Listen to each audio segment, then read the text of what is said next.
Yandere Simulator is a stealth action game where you play as the young yandere, Aishi Ayano. Over the course of 10 weeks, it will be your responsibility to protect your senpai, Yamada Taro, from other love-struck girls by any means necessary. Despite being an unfinished prototype, the game has been able to accumulate quite a large and dedicated audience after big YouTubers such as PewDiePie and Markiplier featured it on their channels in 2014. There have been multiple crossovers and the amount of fan content centered around the game is staggering. However, this spike in popularity between 2014 to 2016 would take a slow but eventual dark turn as development progressed. Nowadays, most people don't know the game for its actual features, but instead know it because of the memes and controversy surrounding the developer, YandereDev. As the game's development time slowly expanded, passing deadlines YanDev had promised to meet, people started to get suspicious, mad, or just disillusioned about the game's prospects and qualities. As such, numerous videos have been made either criticizing or mocking YanDev and YanSim. Being an X-fan myself, I tend to check in on both the development of the game and any other related news every once in a while. After going through quite a few videos though, it became apparent that most of them regurgitate the exact same information. These points, for the most part, aren't terrible, but I do wonder why they felt the need to produce such videos when they don't even add anything new to the conversation. Are they made to pander to people who already don't like him, or are they being made to inform less knowledgeable fans of YanDev's unfavorable qualities? I just don't see how they'll convince fans to change their mind about the game and the developer with this method. If some loyal fan didn't care the first time someone called YanDev an a-hole, then why would they care the 50th time? Sometimes the video creators do add a point someone else hasn't made, but the quality of these points sort of vary. Saying Osana's interactions with Taro are utter trash is harsh, but still very valid. Asking why YanDev doesn't just make the gyarus black shows a lack of research regarding a piece of Japanese culture and shouldn't be taken seriously. So with this in mind, I thought, why don't I try my hand at this whole YanSim commentary thing and try to explain why I stopped supporting the game. It took me a bit to figure out exactly what I'd talk about. I can't judge the code for myself because I don't understand coding. I'm uncomfortable with how sexual he is, but that's a contentious fact that's already been beaten to death. His social media habits do indicate that he spends far too much time online as opposed to working, but we technically can't physically prove he isn't multitasking. His personality sucks, but that doesn't necessarily guarantee he'll create a bad game. So if these points are considered moot and are seen as old news at this point, then what else is there to talk about? I eventually settled on 3 topics. The first pertains to his self-proclaimed several years of experience in the game industry, which he mentions in this video and uses to reassure fans of his qualifications. Although I have several years of experience in the game industry, what exactly were the games he made before Yandere Simulator, and what role did he have in their creation? The second question I have is concerning his skills as a leader. He said before that he plans to officially hire a professional team after his Kickstarter, so why not take a look at how he interacts with his volunteers and analyze their impressions of him? After all, it'd be foolish to throw money at him to hire a bigger team if he can't even sufficiently run his current team. Lastly, how does YanSim compare against other indie titles? To be perfectly honest, this is a pretty common question. I like to think I've been able to put a bit of a spin on it though, since I took into consideration YanDev's vehement insistence that YanSim shouldn't be compared to 2D titles. All I'll say is, ask and you shall receive. Just 2 more things. Before I start, I want to make it clear that I won't be talking about drama unless it's relevant to the topic at hand. So there won't be talk of a possible sex doll, his second Nintendo Switch purchase, or mentions of certain memes. I also hope that fans will stick around a bit and didn't click off as soon as I admitted to being an X-fan who didn't hold YanDev in high regard. You don't have to be a fan of the creator to enjoy the creation. I'm pretty sure I've already been blocked on Twitter by Hideki Kamiya, but that won't stop me from swooning over short hair Bayonetta, enjoying Bayonetta. The reaction JonTron evokes me now is typically... but I'll never not enjoy his funny memeable snippets. What? What the fuck? I think Aoi Yuki is a superb voice actress and a cutie to boot, but that doesn't mean I'll just brush off these predatory comments she made. Of course, there's an even deeper argument to be discussed about the morality of purchasing their products, which directly supports them monetarily, enabling whatever bad behaviors they display. But that's a whole nother complicated matter, so we'll be avoiding that for now. Okay, with that out of the way, let's begin.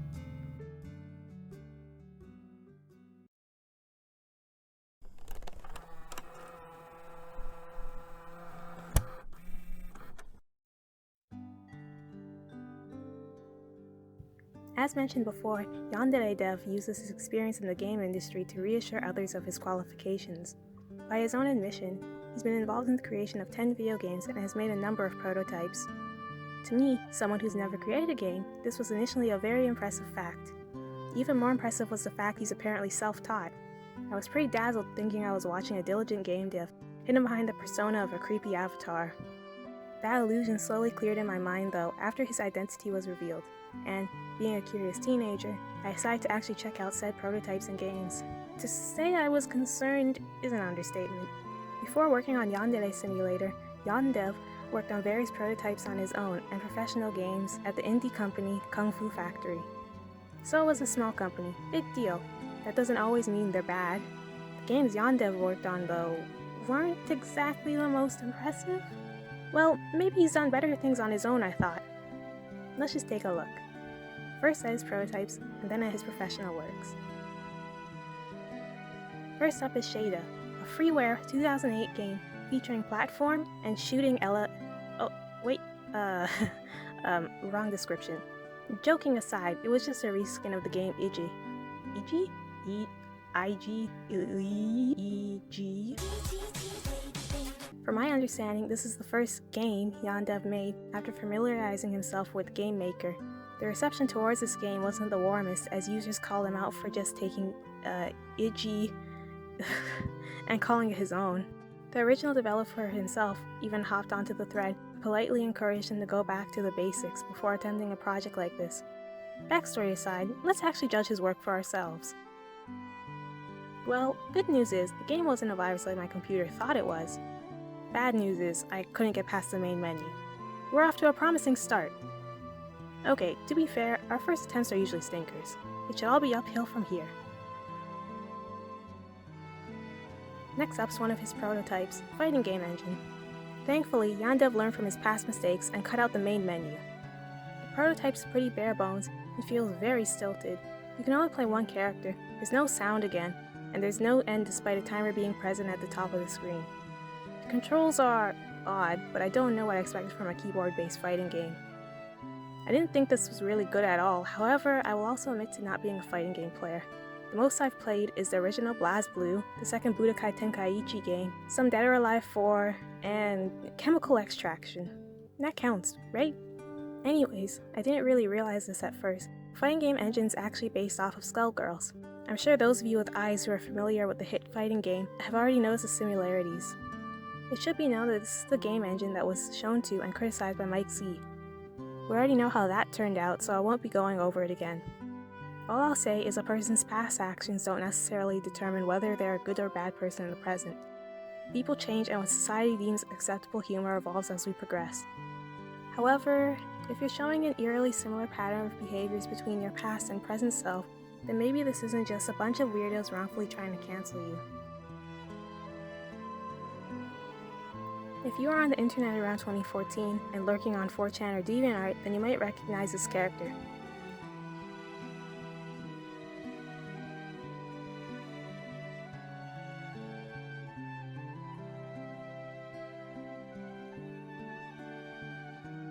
Probably his best known game after Yandere Simulator, Lunar Scythe was a game YanDev was, and still very much is, very passionate about.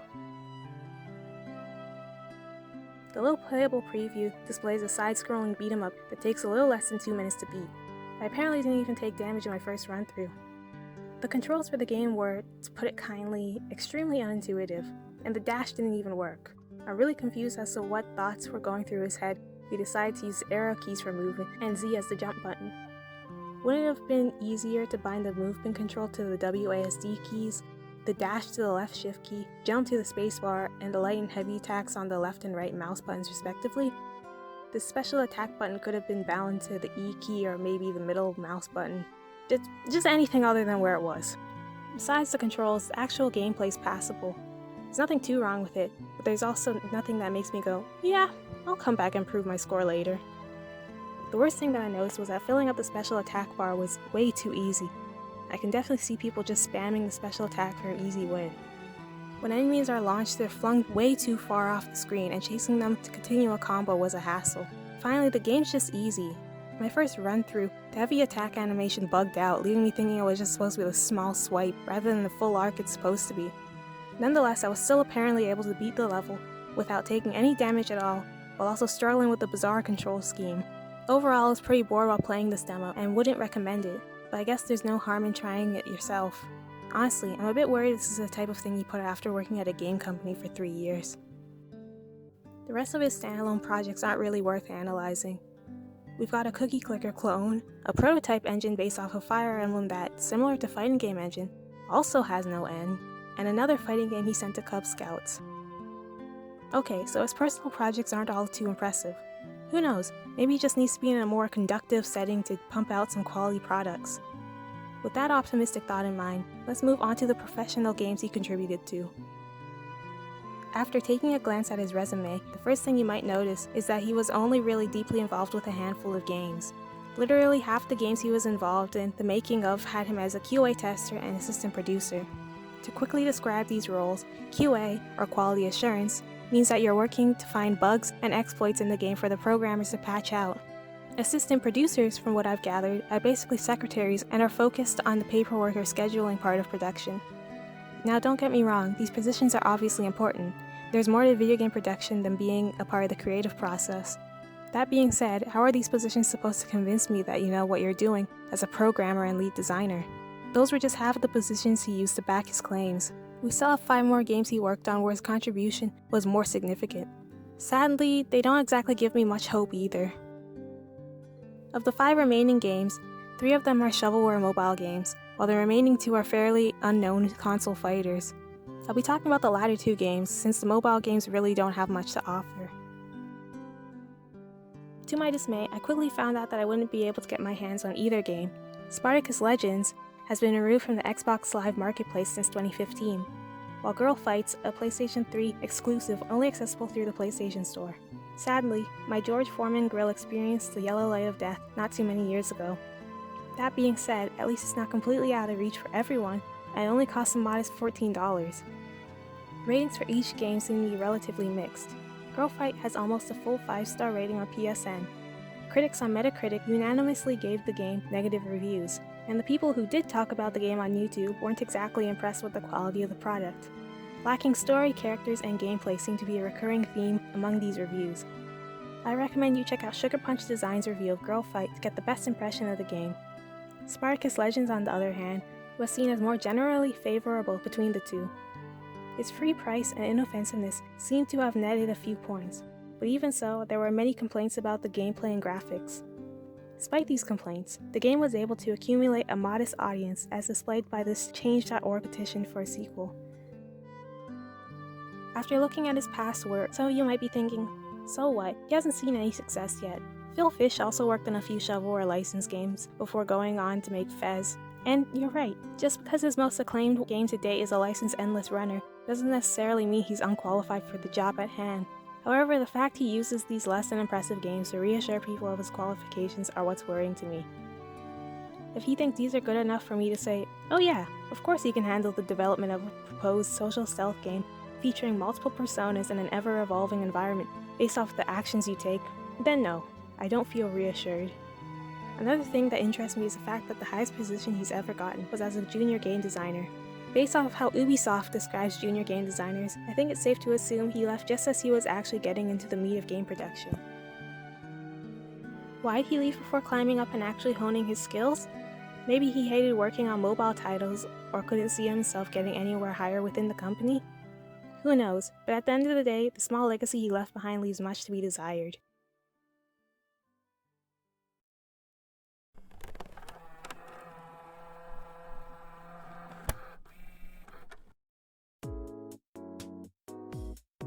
As I mentioned before, YanDev's been fairly transparent about his intentions to hire a professional team after YanSim's eventual Kickstarter. This would obviously be a great thing for the game and undoubtedly speed up the process of development considerably. However, a part of me can't help but feel worried. It's no secret that volunteers have flocked to YanDev for several years since the game's explosion on YouTube. The stories of his leadership, transparency, and treatment of said volunteers haven't exactly been the greatest though. At times, they paint the dev in an extremely negative light, while also sometimes making him seem like a very grateful man. How does one man cause such a split in his team? Sure, right now he has a revolving door of volunteers, but what about when he has to rely on one specific team? If you're not up to par to lead a professional team, then the Kickstarter will basically be exactly what a large majority of your fanbase fears. One huge money sink leading to nothing.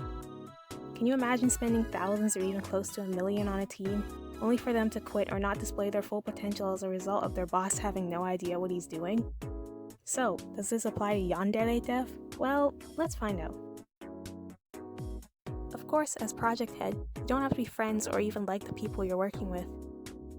However, you still have to make sure your interactions with them are civil and professional.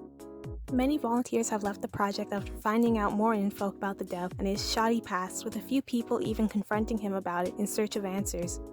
His response to these inquiries are often quite lacking.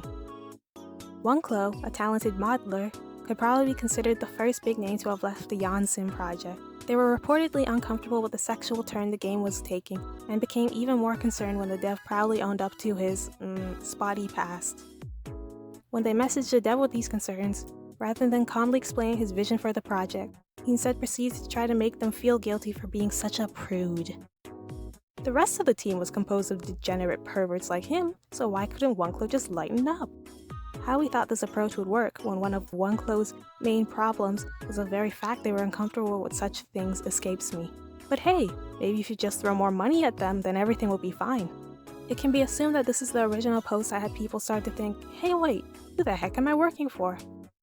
This realization probably occurred for volunteers like Joa, B-Drops, and Maddie Blitz, prompting them to do their own research and leave the project for various reasons. B-Drops and Maddie also seem to imply that it was a bit more than just the dev's past that drove them away, and his then current behavior had a lot to do with their decision. One thing I found a bit funny was YanDev's eventual response to Maddie's post, where he assumes the multiple exposed videos on him led to their eventual leaving of the project. Maddie obviously stated that had to do with their own personal experiences within the community as a fan and volunteer. It's as though he missed the entire point of the post and instead just jumped straight to, "Gremlins are slandering me." Even today, his personality and lack of self-awareness continues to cause him problems with his team, as shown with his falling out with ex-YanSim musician GlitchCloud, now better known by the username Sleep. From my understanding, Sleep had a YanDev moment and actually started questioning the dev on his behavior and actions. Displeased by this, YanDev threw him off the project. All he had to do was either ask Sleep to drop the subject and let people think what they want, or tell him the truth of the matter and explain that he thought buying the subreddit would help with PR or something. He always seems to pick the worst options when his volunteers become wiser to his act and ends up playing the victim one way or another. A simple, "It's unfortunate we couldn't come to an understanding, but thank you for your contributions," would be enough. No need to lay into your volunteers or call them insane after they've left the team. As shown through these interactions, YanDev's lacking interpersonal problem-solving skills have led to a number of talents leaving the project. How am I supposed to trust you with my money if there's a chance a key worker will leave after you somehow antagonized and ultimately burn bridges with them?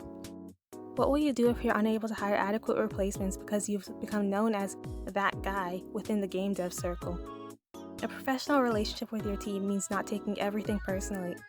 Okay, so we can't adequately put on the act of being a professional developer. But maybe when you put aside his personality and actions, then you'll find out he's actually quite competent as a leader, and can almost flawlessly communicate his vision to his team. After all, communication is key to any project. However, this seems to be yet another point of contention between YanDev and his volunteers. Ex-volunteer Arkraven stated, quote, "He is bad at giving clear instructions, but all of my problems mostly stem from a lack of communication. We're trying to get through his 'I'm too busy for you' attitude. And him complain about how importing an asset incorrectly because he didn't read carefully enough was a waste of his time." Well, that's not too flattering of an assessment. This post is pretty old though, so there's a high chance he's become better since then, right? Well, if you go forward a few years, you can see that GlitchCloud also has a similar complaint with the dev messaging volunteers for changes at the last minute and rushing them for assets. And if you'd give me ideas for projects to do and stuff, he'll throw hey, do this track. The light music club tracks, I had not received anything from him after when I sent the tracks in. They were 3 months in advance. I was making sure I had my shit plenty of time to work on it if it needed any tweaks. He waited until the last month to tell me, hey, I want this changed because the animator screwed up or that kind of thing. And it was really annoying, and you could tell he was really unfocused and didn't have much structure in his development process. Another communication-related issue that seemed to be hampering development was the fact volunteers weren't allowed to communicate with each other. I believe that has to have changed by now, since you can find a lot of his more loyal workers as mods on his Discord, but who knows if that's the same for the less vocal ones. Although this all seems pretty bad, we also have to remember that there are volunteers on the project who have been there for quite a few years now. I doubt Mulberry and Michelle would continue working with him if he were unable to accurately articulate his needs. Another volunteer, Leah Many, even commented on his work ethic and ability to express his thoughts before an attempt to defend him. YanDev definitely has some sort of communication problem. However, I believe he has the potential to become better. I don't know what the difference between the first batch of volunteers I mentioned is compared to the latter half. He's obviously shown that he has at least some competence in this regard. Nonetheless, I am still worried about his apparent habit of leaving volunteers hanging for long periods of time. Sure, it's not all of them, but if that's still a major complaint from a recent core volunteer, then we obviously have some sort of issue here. This problem should be sorted out before the Kickstarter. You don't want to hire an entire team only have most of them sitting around twiddling their thumbs, because you haven't given them any instructions for who knows how long. Another aspect of development YanDev's in charge of is the use of funds. As we all know, the funds are to be used to hire artists, animators, programmers, and other such important workers. Now you might be wondering, how are you going to assess his abilities with funds? Well, to do that, you just have to look at how he currently handles requesting stuff from his volunteers. YanDev also seems to be known for being selectively anal about details and generally indecisive. Sure, he can currently make demands for multiple revisions of an asset or design because most of the people working for him are free volunteers. However, when he does eventually pay for professional work, then those tiny details he's so hell-bent on including within the game's assets will add up financially. Ex-volunteer Gavin McLean gives a very good example of his pickiness when recounting his experience with the dev. To keep it short, Gavin basically explains how he was tasked with creating animations for the struggle minigame. He initially thought that this would be a simple enough task until it became apparent that YanDev was asking for 100 weapon-specific animations rather than just 9. When he carefully explained how he'd be able to simplify this, the dev just responded with, "I am very sorry, but I do not subscribe to this school of thought at all." Now I won't pretend to know what was suggested, but if you could go from 100 animations for a minigame that the player might not even experience to 6, then why not take that option? Gavin's not the only one to describe him as needlessly anal. Ives described his dissatisfaction with YanDev's inability to focus on objects that would be important in the game while being overly critical of less important assets. His indecision, on the other hand, seems to typically do with art. Neil Khan S., volunteer who worked on the Yakuza video, was tasked with designing the student council. Unbeknownst to them, another volunteer was also given this task. Another similar situation happened with an artist originally involved in the creation of Hate and Shame.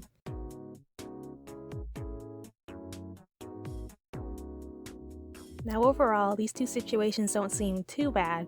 On big AAA projects, sometimes multiple artists are asked to create various character designs. However, that's just the problem. This isn't some big AAA game.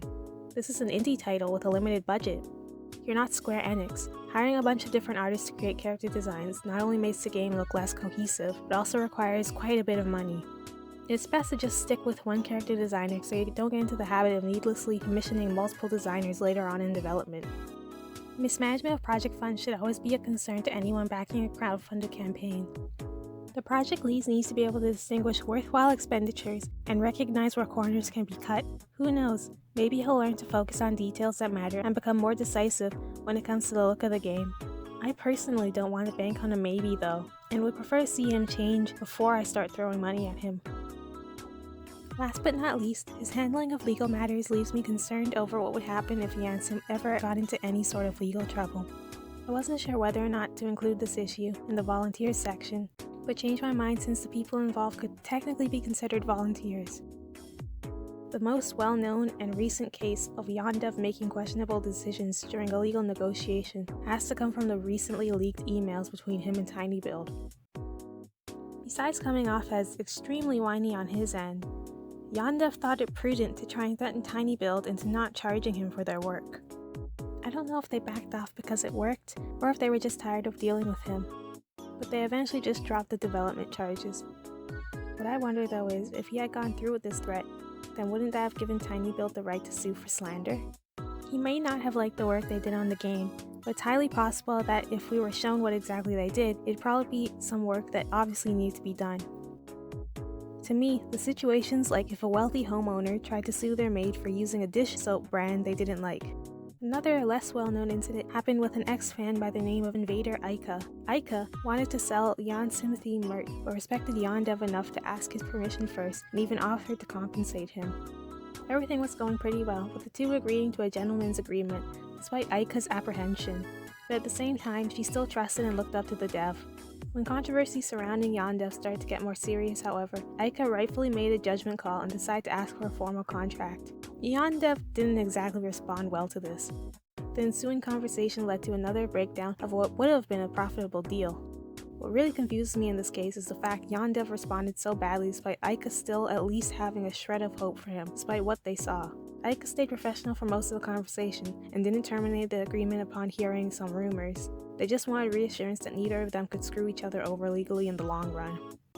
This apparent aversion to contracts and holding up his end of proposed deals leads me to wonder if YanSim's really in good hands with YanDev. If some sort of legal dispute were to happen, I wouldn't be all that surprised if he handled it with the grace of a fish flopping around on a rock in the middle of a desert.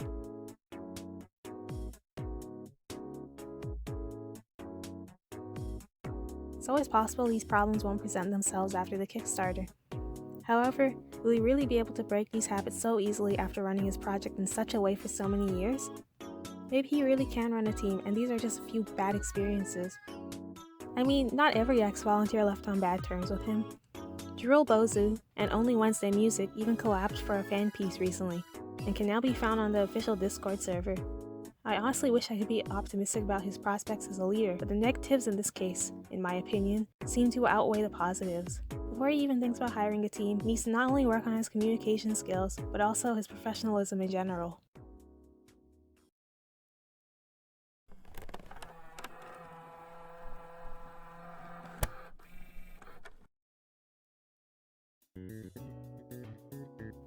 Finally, let's get into the development of other 3D indie games. As stated before, YanDev doesn't consider YanSim comparable to the majority of 2D indie games. I, on the other hand, don't consider YanSim comparable to any professionally published game unless it's something like Naughty Bear. So, to compromise, I'll be looking into and comparing the developments of multiple 3D indie titles to YanSim. The first thing I want to establish is, what exactly is the current budget of Yandere Simulator? Over the course of his Patreon's existence, YanDev has been able to pull in a total of $210,528.57. He's kept $158,346.06 of this money as his salary, while the remaining $48,000 has been kept for the game's production purposes. As of the time I'm writing this script, after paying a select few volunteers, only $24,000 is left in the development fund. That's already a substantial amount of money he's made from his Patreon alone, but that's not his only source of income. There's also the income he receives from merch, YouTube, and collabs. I've excluded his Twitch earnings from this list because he doesn't use Yandere Simulator as the main selling point on there, instead opting to use his, let's call it charming personality. You see the panties? Oh, baby. Oh.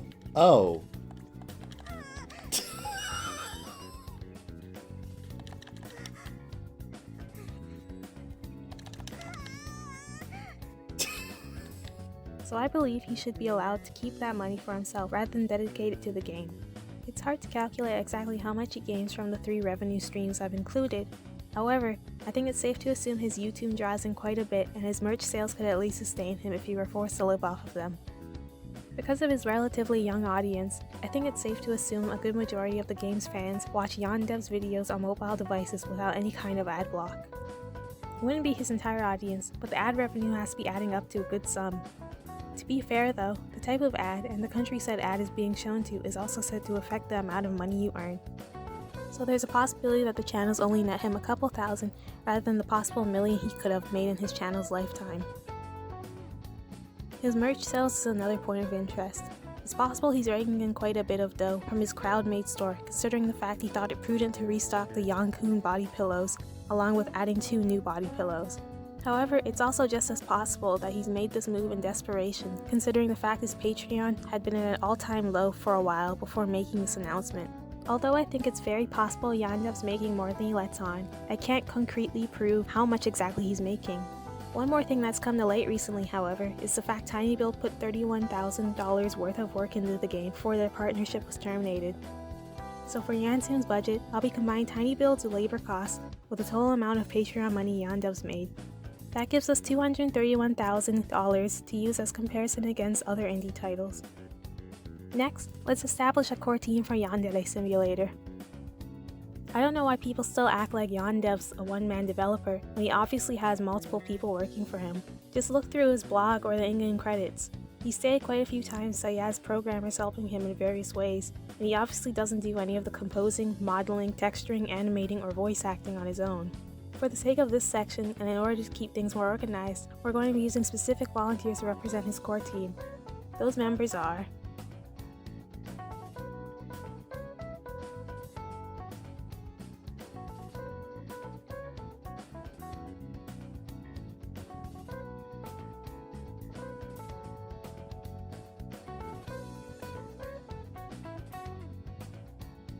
other musicians, modelers, and animators are part of a revolving door of volunteers, so let's just think of them as commissioned workers, or a part of a kind of B team. So what are a few other 3D indie games that have been released or are currently being developed? Bright Memory, Song of Horror, Maho Arms, and A Hat in Time are all indie titles that have been or are being developed by either one person or a small team. The first-person action game, Bright Memory, was made during developer Song Xiang Chong's spare time. After the great reception he received for the portion currently available for early access on Steam, Epic Games awarded him a $200,000 grant, which he plans to use in order to facilitate the development of the rest of the game. Song of Horror is a third-person survival horror game made by Protocol Games. The studio's core team consists of 4 dudes, and they not only had 1, but 2 failed Kickstarters, which gave them a total budget of $83,000. Maho Arms is a character action dating sim hybrid currently in development by the small indie studio Dischan Media. 2 people, Volatile Carbon and Doomfest, also known as Soft Mode, have composed the main production team over its current 2.5 years of development time, with various people being contracted whenever they had the funds. In that time frame, their Patreons accumulated a budget of a little over $88,000. A Hat in Time is a collectathon platformer made by Gears for Breakfast, an 8-man team previously known for their modding of Team Fortress 2. The original goal was $30,000, however, their fans smashed through the stretch goals, allowing them to instead accumulate $296,000 worth of pledges. When compared to other amateur indie devs, YanDev seems to be doing fairly well both income and worker-wise. So why is it that it's taken him 6 years to even get the first level done, when other similar projects have reached the same goal or even completion within 2 to 5 years? YanDev's been very fortunate for being able to acquire so much help without having to pay all that much, but it's disappointing to see how he squandered these opportunities time and time again. If you're someone who takes his claim of being an experienced dev to heart, or think his large workforce should be taken into consideration, then comparing him to first-timers could be seen as unfair. If that's the case, then how about we check out the circumstances surrounding indie titles such as Return of the Obra Dinn, No Straight Roads, The Good Life, and Fury. Return of the Obra Dinn's a puzzle game developed by Lucas Pope of Papers, Please fame during his free time. No Straight Roads is an upcoming rhythm-based action-adventure game developed by Final Fantasy game director Juan Hansmer and the team at his indie studio, Metronomic. It's unknown exactly when the game started development, however the studio was formed in December of 2017, so let's just say that the game's been in development for at least 2 years now. The Good Life, a murder mystery depth-repaying, hard-to-describe the genre of game, has been in development for around 3 to 4 years. Swery's studio, White Owl, is assumably made up of a team of 23 people, and they've been able to raise 81 million yen, which converts to around $763,000. Fury is an action shoot-'em-up developed by the people at The Game Bakers, whose core team consists of around 20 people. The game started production in 2014 and was released in 2016. When you take his claim of being an experienced game dev to heart without looking into his past works, then comparing YanDev to more experienced devs ends up unintentionally making him look like, well, a bit of a chump. Almost all of the devs here have taken a leap of faith and developed or are in the middle of developing something unique in a shorter amount of time, while YanDev's taken 6 years to make little more than a glorified sandbox with no win state. YanDev's in this weird position between complete amateur and veteran indie devs. He makes more money than the average indie developer, yet less than industry veterans. He gets a ton of help from an ever-changing cast of volunteers, yet progress is made as if there were only 2 preteens working on the project. His game has an ambitious premise, but an amateur execution. Some might argue that you can't compare the rate of progress between devs because YanSim is more complicated. However, I very much have to disagree. Let's step back and take a look at YanSim's core gameplay. Once you strip away the game's more unessential elements, like mini-games, Easter eggs, and different gameplay modes, then you're left with a sandbox where you have to follow a strict checklist to successfully execute an elimination. Sure, it's possible to try deviating from that list and coming up with your own murder method, but I noticed that to do this, you have to exploit the AI in unnatural ways that look more like unintentional side effects of the programming rather than you learning the NPC's routines and outsmarting them. The game's pretty simple at its core, which is why I feel comfortable comparing them to these equally simple games. It isn't at all organic or complex like Hitman. If anything, YanSim reminds me of a jankier version of Naughty Bear, while also being a cleaner version of Lucius 2.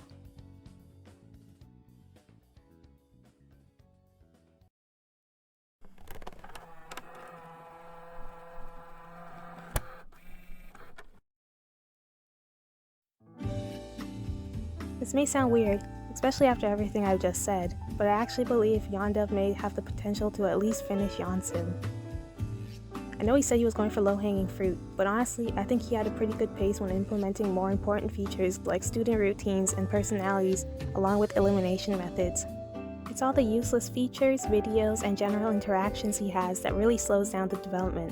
Imagine if he had someone else editing his update videos instead of doing them himself. Imagine he didn't make these needless videos, stopped responding to Reddit questions, emails, and Discord DMs, and just focused on the game. Imagine if he only worked on the street, adding voice lines, or added in the option to mess around with the corkboard after the demo was released. I also believe we would be where the game is development-wise today if he didn't feel the need to talk about every little idea he has or debunk everything people say about him. YanDev himself has called the game in its current state a V-slice, so if it's supposed to be even less than a demo, then why does it have more features than most demos have? Honestly, I feel like this all could have been avoided if he used Coconut for the demo and kept the real rivals of the game a secret until the game came out. We probably would have gotten some sort of official product 3 years ago if he just knew his self-restraint. Finally, this is more of a personal opinion, but Yandere Simulator just doesn't seem all that fun. It's a very linear game masquerading as an organic stealth game. I compared it to Naughty Bear earlier, but really, it reminds me more of Final Fantasy XIII. Every elimination is just one giant checklist, with little to no deviation. Even when people are able to come up with some creative eliminations, they work more like unintentional exploits rather than a show of your mastery of the game. The game literally revolves around people's least favorite task in stealth games, save scumming. To eliminate your rivals, you have to learn their schedule. To learn their schedule, you have to follow them around for a week, which equates to around an hour in real time. Then, you have to go all the way back to the start of the week and begin planning how you'll dispose of said rival with this new information that you attain through time travel. Then, as mentioned before, you either have to find out the specific actions the game wants you to do, or break the game in some way to allow you to kill her with each failure meaning another reload. To me, this isn't fun. This is anti-fun. Whatever happened to the organic gameplay YanDev envisioned all those years ago? The current state of Yandere Simulator and the YanSim fandom is unfortunate, but not too surprising when we take everything into consideration. I don't think YandereDev is consciously trying to sabotage himself, but either way, that's exactly what he's doing. Separated, his negative traits aren't all that bad, but when put together, like they are with him, then they form a vortex of inadequate leadership and an inability to put the game's development as his top priority. I just can't support someone like that, and his attitude has ultimately been the biggest contributor to the game's sluggish development. Sometimes I wonder what would have happened if all those big YouTubers had never found this game in the first place. If he only had a modest-sized audience, would his ego have inflated to the size of the Empire State Building, making him unable to accept even the most basic of criticism? All answers lead me to believing we'd be in the same situation, just at a smaller scale. But hey, a girl can dream.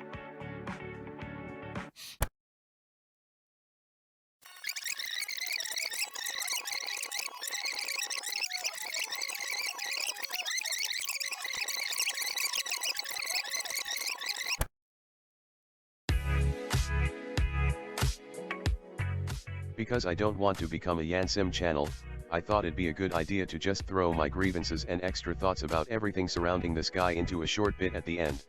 The text-to-speech voice will be used in this portion of the video. In my opinion, it sounds better than my nerdy little voice. Why'd I write such long sentences? I don't get it. I don't even like to talk. You're totally free to go if you just came to hear why I don't think the game will amount to much. This section won't be as organized, but I hope you enjoy if you do stay. I'll post a list of the topics on screen and their timestamps to make this section easier to navigate. Debunking YanDev. Listening to his fans. YanDev has this problem where he asks his audience whether or not they want something and then does whatever it is he wanted instead. It's really weird because sometimes he gets mad at his fans for hating something which forces him to, for the most part, remove it. But then when the majority of people either like or are fine with something, he only focuses on the minority objecting to him. Skirt inventory. In 2016 he had this, in my opinion, dumb idea for a skirt inventory. At this point in time the game was still mainly targeted at 4chan users, with a few kids having already become fans, because of PewDiePie, so of course, since everyone there either thought the game was made to fuel their fantasies or was just a parody of anime tropes, most people chose go ahead. As expected of YanDev though, instead of just leaving the minority to stew in uncomfortableness, adapt, or drop the game, he had to bring the mild controversy up himself because of course you can't disagree with him. Even after this people still told him to go ahead with the idea. Even so, he really did remove the skirt from the game. Except now we have this. So a portion of your audience says no to flashing panties and you give in, but then you think this is a good idea?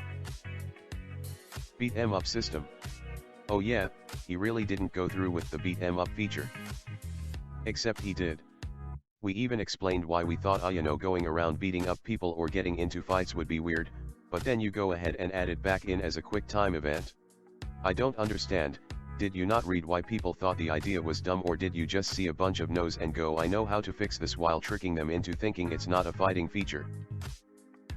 Ayano's backstory. After Ayano's backstory was revealed there were so many people who were confused because he made her into a psychotic kudere rather than a yandere. YanDev, we get it, you love Ayanami Rei, but you don't have to insert her traits into Ayano. Game's presentation. People disliked lovesick mode because you made it seem like it was going to make the game super serious and that would also affect the story. From my perspective it just looked like you changed the layer of paint back to what it was, but left the previous coat still on rather than restarting. Now we have a serious story in a game that people wanted to be a parody.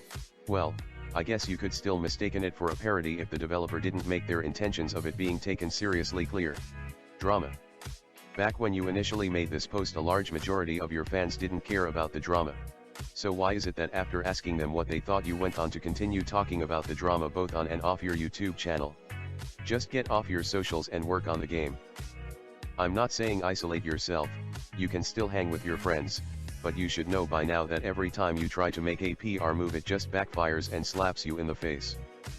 Your fans probably wouldn't have even known about most of the drama surrounding you as displayed by the fact they didn't even know about the drama going on back in this post. He's been like this for years now, so I don't have too much hope in him changing. Maybe if he were younger, but by now he's an adult man stuck in his ways. He doesn't have to listen to what his fans say. Ever heard of the saying too many cooks spoil the broth? But the fact he prides himself on being able to absorb the advice given to him just makes everything so frustrating. If you're just going to do your own thing anyways, then stop presenting your fans with the option to help and just keep your head down until you have some work to show. Is YanDev poor? Recently YanDev made a claim that he's beneath the poverty line, so I decided to do some digging myself. I only mentioned it briefly earlier, but maybe we should take a look at one of his other lines of income which he uses almost daily, Twitch. He's been able to draw in quite a crowd with his, antics. Does she have big boobies? No. Then why do I care? If I could be any item, what would I be? Maybe a dildo. But what if it's a dildo owned by a fat gay man who constantly wants to fuck his own ass? That would be a bad thing. She was a thundier bitch. She grew a nice pair of fish titties. They're covering my dick and shit and eating it like a lollipop right now. Rusty, dusty, tainted vagina lips. Look at my big ol' fat titties chicklin'. That's such a beautiful sight. What? Like a dick? I don't need your dick. I got that sweet type pussy. A foot kitten is the baby version of a foot cat. Why do you need his consent to touch him? You should be able to touch him without his consent. Green is the color of the busty girl. Blue is the color of the shitty flat-chested sun-deer bitch, so I'll go with green. Is it warm up there in that tight warm hole? Dick, it makes pee and babies. I don't like it. Who the fuck do you think I am? Some little bitch sit with time to wait. Now there's no way to see a list of who subscribed to him, so I just took a look at the subs in his Discord and whoever decided to pop up on his stream. This isn't all of his subs, but they'll be enough for my calculations. When I checked his Discord, 51 of his tier 1 subs were online. Now when you check his Twitch it becomes apparent that the majority of his subscribers resub to his channel. So let's say normally he'd be getting $254.49 combined every month from his T1 subs, which would result in him earning $3,053.88 a year. Though not everyone stays subbed for that long, so let's pretend half of them have only been subbed for 3 months, 3/4 of them have been subbed for 6 months, and 1/4 of them have been subbed for a year. In that scenario alone all those T1 subs would amount to him gaining $1,339.77. What about all those T3 subs who've been supporting him for multiple years? Just from the 3 tier 3 subs I initially saw, combined he'd get close to $1,000 from them. Now add that to the tier 1s and you get $2,239.41. This doesn't look like too much on its own, but you have to remember this isn't even all of his subs and doesn't take into account the donations he receives. Disregarding other forms of income, when you add it to his Patreon for the past few months, then, even at its lowest, he's still above both the minimum wage and the federal poverty lines in California. It's not by much, but if he's been wise with his spendings and actually saving up, then he should be fine. You know you'd be able to stretch that money out if you actually played the 800 plus Steam games you have instead of buying every shiny new game that comes out on the market. Are most of those games just a bunch of 2-minute nuki gay without much content? Well then do what the rest of us do and wait for Steam summer sales, PlayStation sales, or look through the bargain bin at your local GameStop. I know I seem unsympathetic here, and that's because I am. If you're going to complain about not having enough money, then I don't want to see you turn around and buy a new Switch, second-hand, or not, along with multiple $60 games. There are tons of ways to save money, like by going out to the local grocery store yourself or unsubscribing from Reddit Premium. These methods are all a part of something I like to call self-restraint. You should try to get used to it. To top it all off, it's highly likely that the revenue being generated from merch sales and collab deals is going straight into his pocket.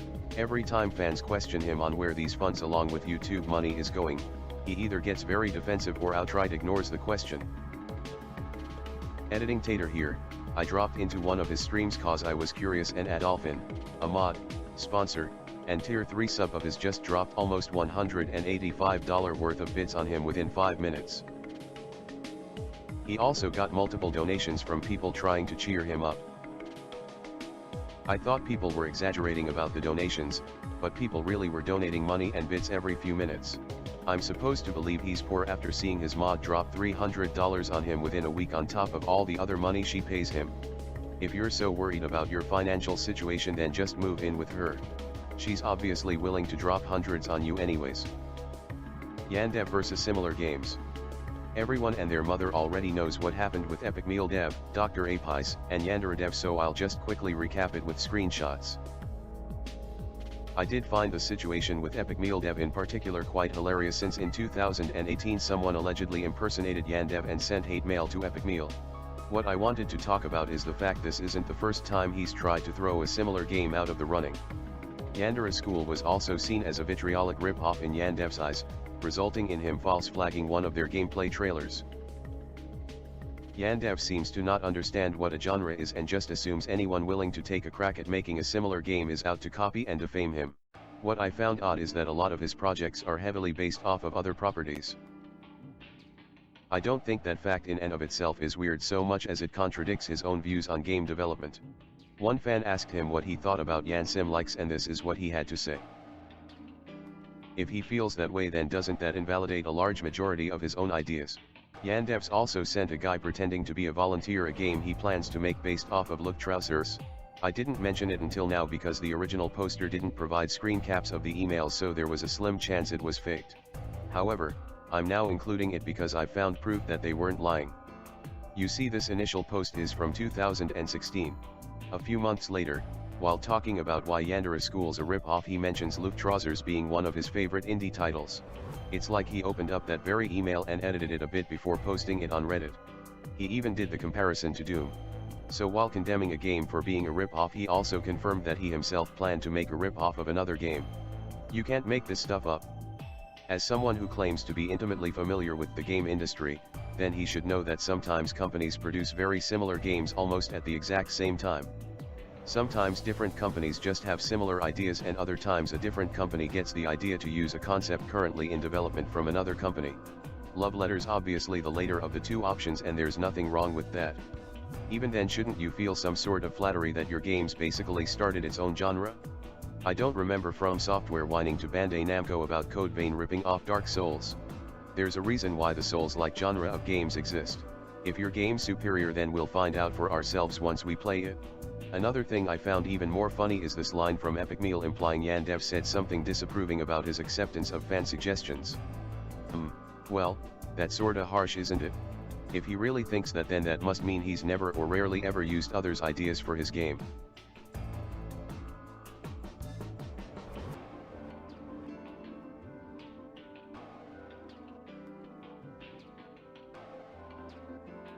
Now, after saying all that, I also have to make it clear that just because someone's making a Yandere game, it doesn't mean you have to immediately praise them, calling them the YanSim Slayer or whatever.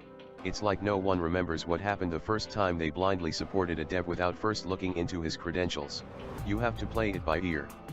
Before we move on, I also want to bring up the fact YanDev's attacking other people for using placeholders when he has dedicated posts on his FAQ and a portion of his mid-October 2017 report to justify the use of placeholder assets from Google. Not to mention the fact the current models are placeholders, meaning he's wasted thousands of dollars on modelers and animators. On top of all this, he said that the current code isn't the base he'll be working off of, meaning he's spent 6 years on placeholder code that'll be completely scrapped in the end. The name of the game's even a placeholder. Obviously, the best way to thank your loyal fans and patrons is to use a large sum of that money on placeholder assets and animations. Oh, and those voice lines better be final too, because he's also spent quite a bit on them. Ripping off other people and stories. YanDev's also been accused multiple times of plagiarism. Some of these claims aren't exactly the best thought out, but others are too obvious to just brush aside and be like, yeah, this is fine. I think it's for the best to give everyone the benefit of the doubt and take a look at their situation before making a definitive judgment call. I did that with YandereDev, and for literal years people have told him off for either wholesale ripping off games or designs, and he just doesn't seem to get it. Just because you admit to being inspired by them, it doesn't mean you can just take the entire game or design and call it your own. You're supposed to take bits and pieces of designs you like and then mix them all together to make something new. Miyuki's the only design that I've seen him directly reference as being inspired by something and actually looking like its own thing. But I think that mostly has to do with Mulberry rather than him realizing what he's doing. For example, her Mako design is obviously supposed to be a Hatsune Miku reference without straight up ripping off her design. Hell, even the original uniform looked inspired by Revenge Classroom. I assume this was largely because of his original artist AEA. This actually looks inspired rather than just straight up stolen. I don't have much hope for him changing the way he gets inspired anytime soon, since he's been doing this for literally a decade. This post is probably still relevant to his thoughts on copying others' homework today.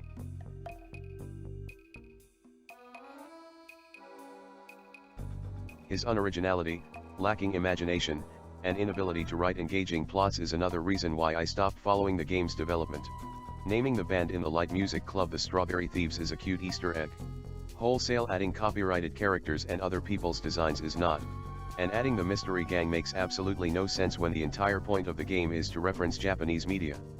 My characters aren't underage. I suppose the characters' ages have never been stated before. Where could this preposterous misconception of the game containing school-aged characters come from?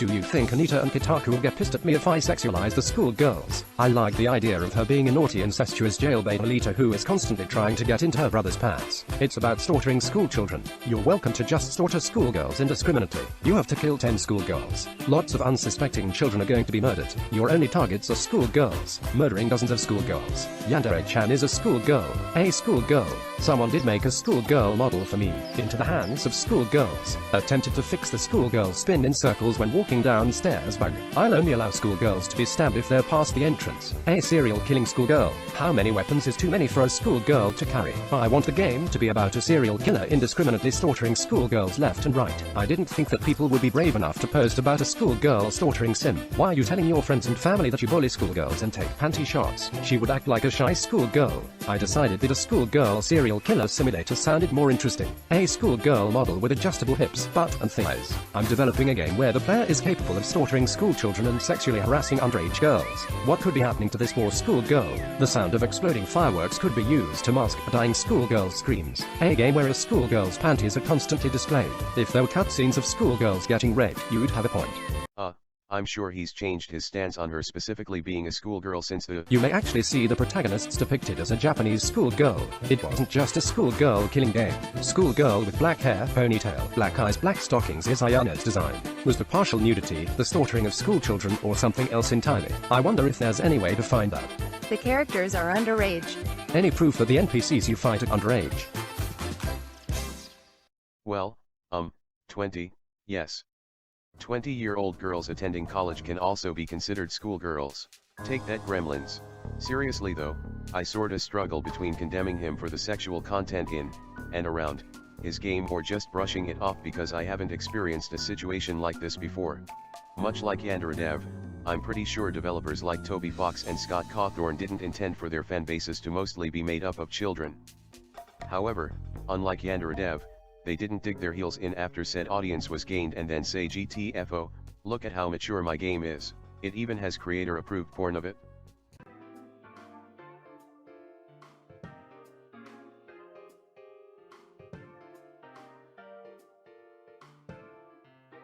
Even games fully intended for adults don't do this. It's like if Capcom suddenly came out with a porn parody of Resident Evil 7 where you had to do with Marguerite before she devours you like a Black Widow.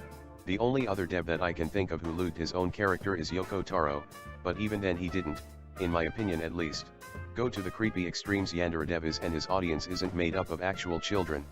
Him trying to jump through so many hoops to justify his characters is just pathetic. Just own up to them being high schoolers and make their models look more mature or something. He made this post while I was editing. On the whole I agree, however there are a few key things he has to remember that make Persona and Yandere Simulator different. One, so Ijima's art style makes it so that almost all the girls, adult or teenage, look like young adults. The only thing really defining their age is their school uniforms. If you put Takemi in a Shujin Academy uniform then you'd assume she's a teenager rather than a woman, and if Makoto introduced herself as a teacher or something while wearing her casual gear, then you'd assume it was true because she'd look like all the other women in the game. Unless you specify an age, they look legal. This leads to number 2. A large portion of your audience has stated that the Seifuku is like a walking reminder of the fact everyone's underage. The way I see it, you shouting they're not underage while their character designs and outfits scream underage is like people saying it's okay to loot Kana because she's actually 800 years old. Even the blurred images of the new designs look like teenagers rather than young adults. My audience isn't underage. No, your fan base doesn't mostly consist of adults. If what you see in your server makes you think yup these are all people in their 20s and up, then I honestly don't know what to tell you. A good example of this is the fact you're discouraged from talking about your age in the Discord server, and when fans do talk about their age then they usually range from somewhere between 12 to 18. Even I started realizing something wasn't right by the time I was 16, but I brushed it aside until the evidence was shoved in my face at the age of 18. Additionally, he likes to talk about how 12-year-olds are always saying oof, but then he had to ban you from his chat and Discord because it was being said so much. Does he not see a correlation here, or is he being willfully ignorant? Yes, there are some adult fans in your fan base, but the majority of your fan base is made up of children and teenagers. Your vehement denial of this fact just makes it more obvious, as you wouldn't even give it the time of day if it were really untrue. Pedophilia allegations. Here comes another topic that's been discussed to hell and back. This isn't an allegation to be given out lightly. There have been many instances of YanDev saying and doing questionable things regarding underage anime characters, along with a few incidents related to real-life girls.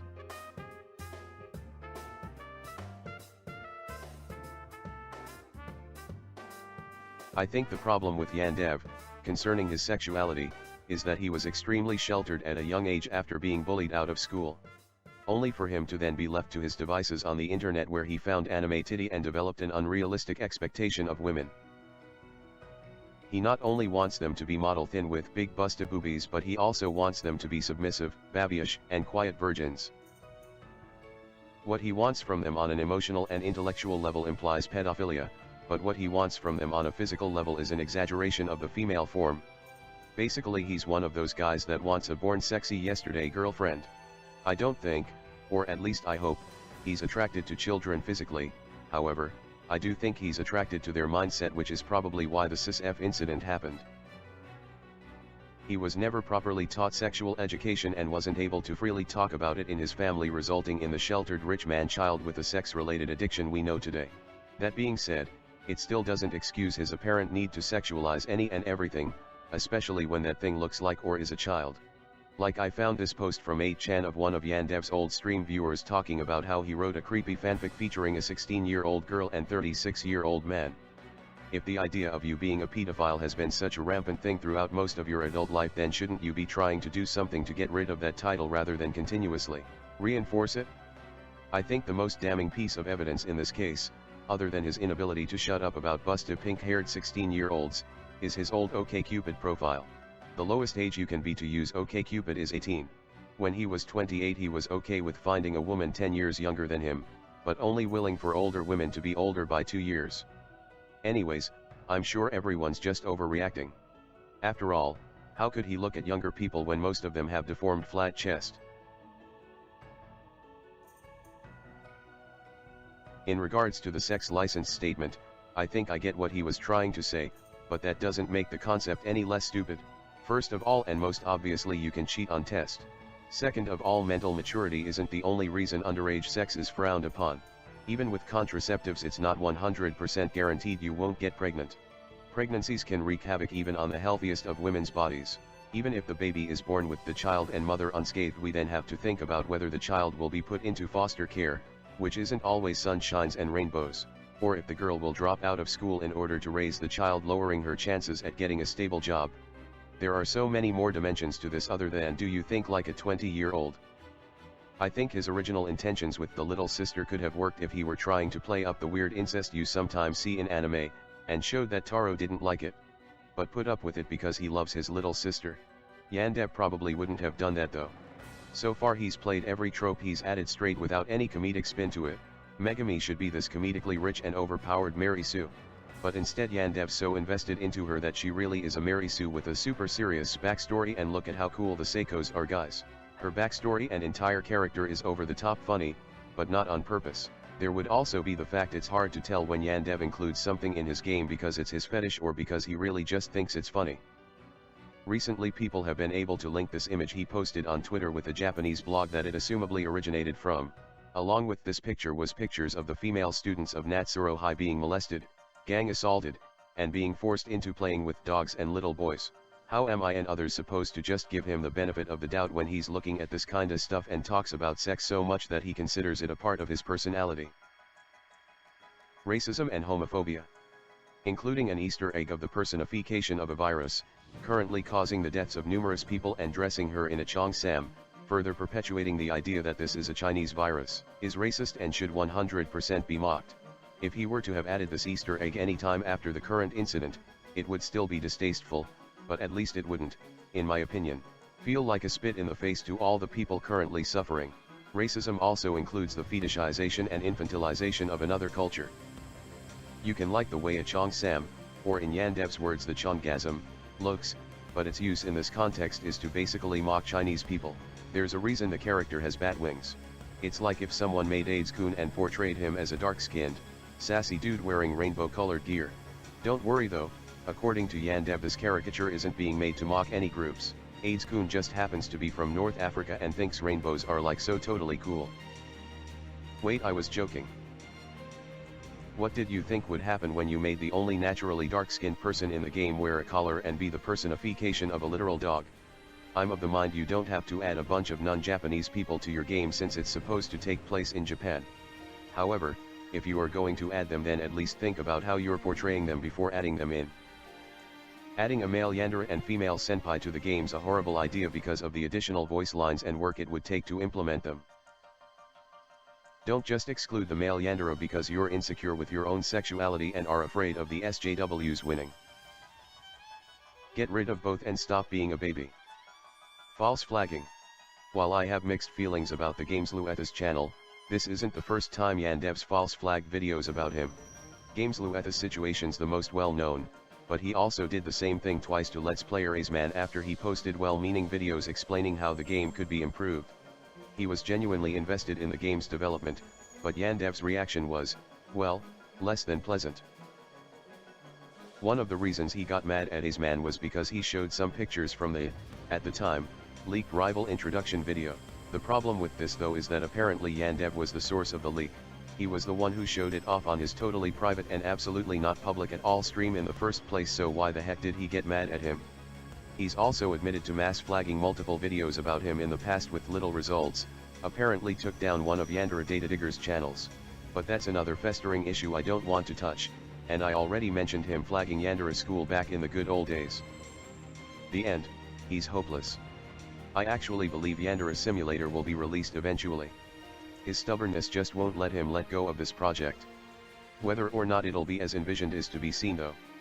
However, as the game is now, and will probably continue to be, it just reminds me of a video game version of Chronixia and the Eight Seals, Virtual Hero, and any other piece of media that desperately wants to be anime without understanding anime itself isn't a genre, but a medium.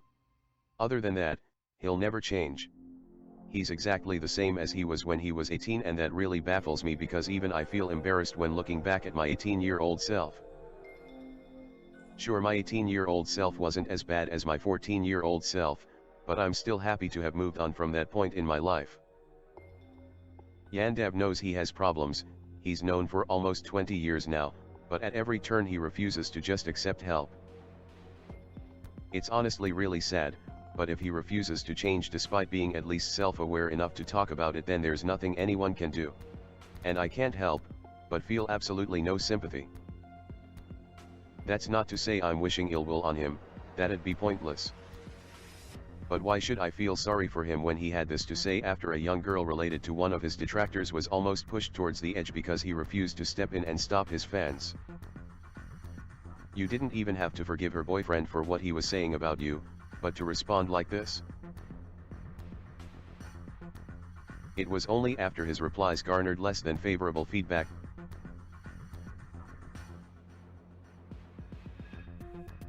that he put out a full statement and made sure to update his debunk page. Truly, an innocent and misunderstood soul. I'm of the mindset you shouldn't have to drag up someone's old tweets or blog post in order to ridicule or implicate them, because by the time you do so the person's probably already changed for the better. However, in the case of YanDev, a lot of the behaviors and attitudes we see in his past are either the same or have evolved for the worse today. By bringing up his past, I'm not trying to make fun of him and say look at how cringy this baby was, I'm trying to say he hasn't done any of the changing he's repeatedly claimed to have done. There's a reason he's been laughed and chased out of communities again.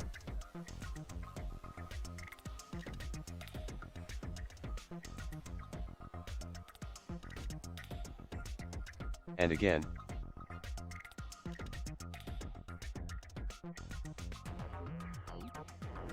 And again. And again.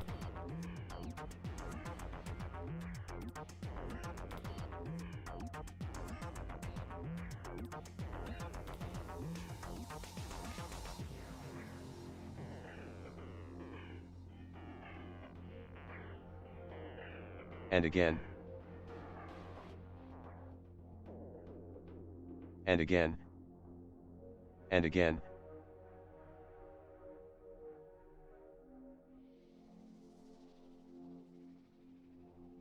And again.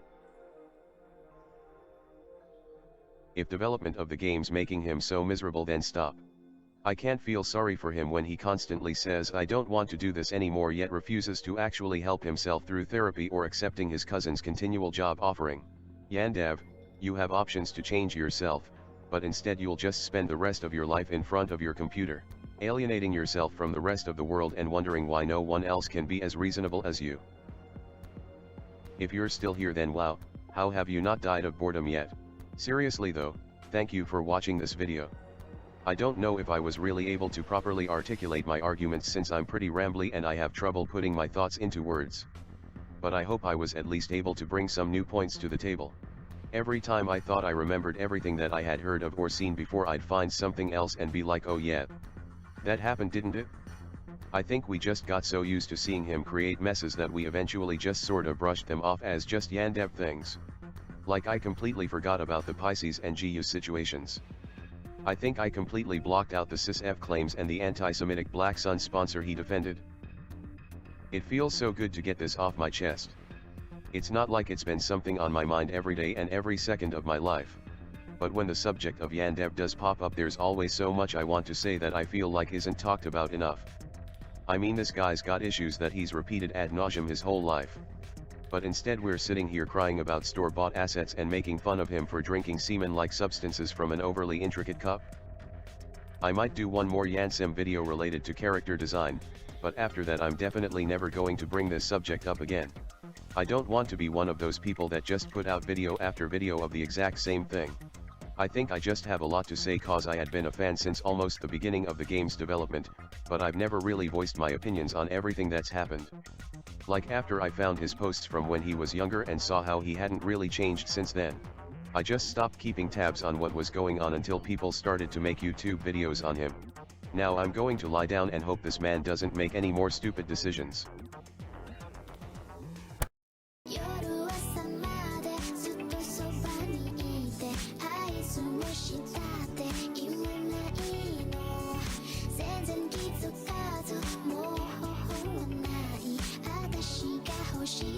So